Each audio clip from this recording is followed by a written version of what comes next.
হিন্দু ধর্মে এমন একজন দেবী আছেন যার রূপ দেখলে স্বয়ং অসুররাও ভয়ে কেঁপে উঠত।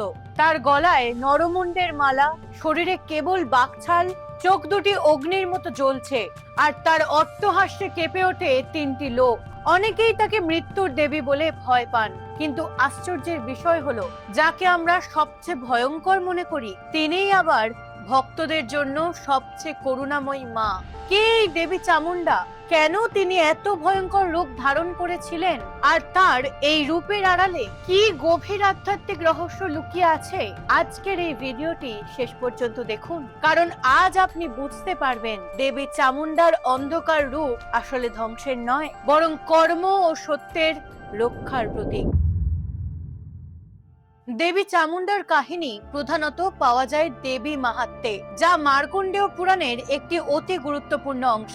সেই সময়ে অসুররাজ শুম্ভ ও নিশুম্ভ স্বর্গ দখল করে দেবতাদের পরাজিত করেছিলেন। দেবতারা তখন আদ্যাশক্তি মহামায়ার কাছে প্রার্থনা করেন। দেবী চণ্ডিকা যুদ্ধের জন্য আবির্ভূত হন, কিন্তু যুদ্ধ যত এগোতে থাকে অসুরদের সেনাবাহিনী ততই শক্তিশালী হয়ে ওঠে। তখন শুম্ভের দুই ভয়ঙ্কর সেনাপতি চণ্ড ও মুন্ড দেবীর উপর আক্রমণ চালায়। ঠিক সেই মুহূর্তে দেবী চণ্ডিকার কপাল থেকে বেরিয়ে আসে এক ভয়ঙ্কর কৃষ্ণবর্ণ শক্তি। তার চুল এলোমেলো, শরীর ক্ষীণ, মুখে বেরিয়ে আছে দীর্ঘ জিহ্বা, চোখে আগুনের শিখা, হাতে খড়গ ও পাশ। তিনি যুদ্ধক্ষেত্রে প্রবেশ করেই অসুরদের মধ্যে ভয়াবহ তাণ্ডব শুরু করেন। মুহূর্তের মধ্যে অসংখ্য অসুরকে বধ করেন। তারপর চণ্ড ও মুন্ড এই দুই অসুর সেনাপতিকেও হত্যা করে তাদের মস্তক দেবী চণ্ডিকার সামনে এনে উপস্থিত করেন।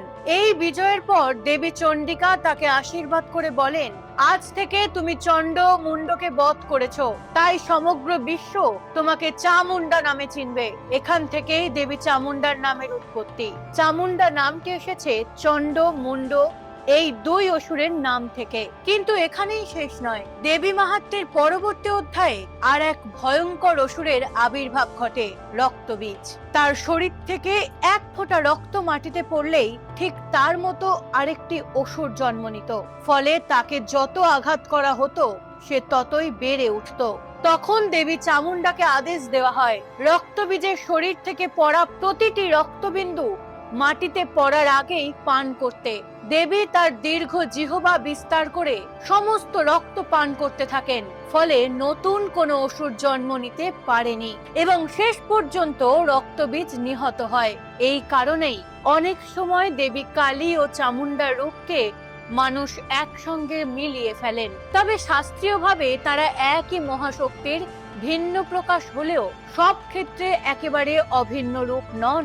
আপনি কি কখনো ভেবেছেন দেবী চামুন্ডার রূপ এত ভয়ঙ্কর কেন? তার গলায় নরমুণ্ডের মালা কেন?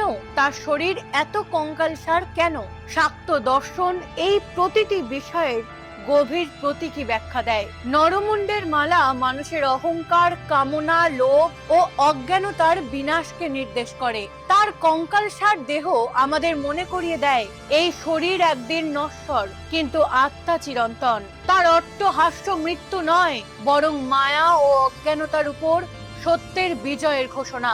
আর তার কৃষ্ণবর্ণ রূপ সেই অনন্ত শক্তির প্রতীক, যিনি সৃষ্টি ও অহংকারের ঊর্ধ্বে অবস্থান করেন। তন্ত্র সাধনায় দেবী চামুন্ডার বিশেষ গুরুত্ব রয়েছে। তাকে অষ্টমাতৃকা এবং অনেক শাক্ত পরম্পরায় 64 যোগিনীর অন্যতম প্রধান শক্তি হিসেবে মানা হয়। তবে এই উপাসনা অত্যন্ত গভীর ও নিয়মবদ্ধ।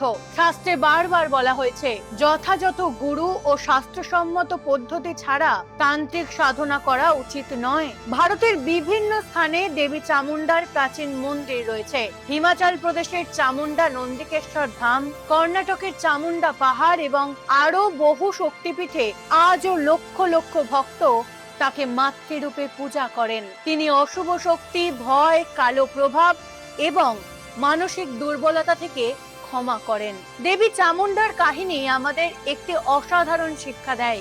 জীবনের চণ্ড ও মুন্ড শুধু বাইরের কোনো অসুর নয়, আমাদের ভিতরেও রয়েছে ক্রোধ, অহংকার, লোভ, হিংসা এবং অজ্ঞানতার মতো অসুর।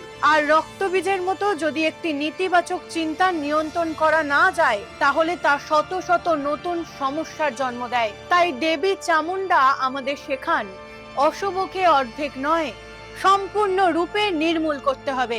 সত্য, সাহস এবং আত্মসংযমের মাধ্যমেই অন্তরের অসুরকে পরাজিত করা সম্ভব। তাই দেবী চামুন্ডা ভয়ের প্রতীক নন, তিনি হলেন সেই মা যিনি নিজের সন্তানকে রক্ষা করার জন্য সবচেয়ে ভয়ঙ্কর রূপও ধারণ করতে পারেন। আর সেই কারণেই হাজার হাজার বছর ধরে শাক্ত ভক্তরা তাকে শুধু শক্তির দেবী নয়, মুক্তির জননী হিসেবেও পূজা করে আসছেন।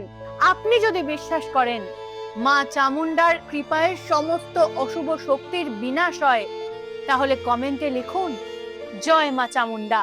আর সনাতন ধর্ম, শক্তি উপাসনা, পুরাণ এবং দেবদেবীর অজানা ইতিহাস নিয়ে এমন আরো ভিডিও দেখতে এখনই চ্যানেলটিকে সাবস্ক্রাইব করুন। জয় মা আদ্যা শক্তি।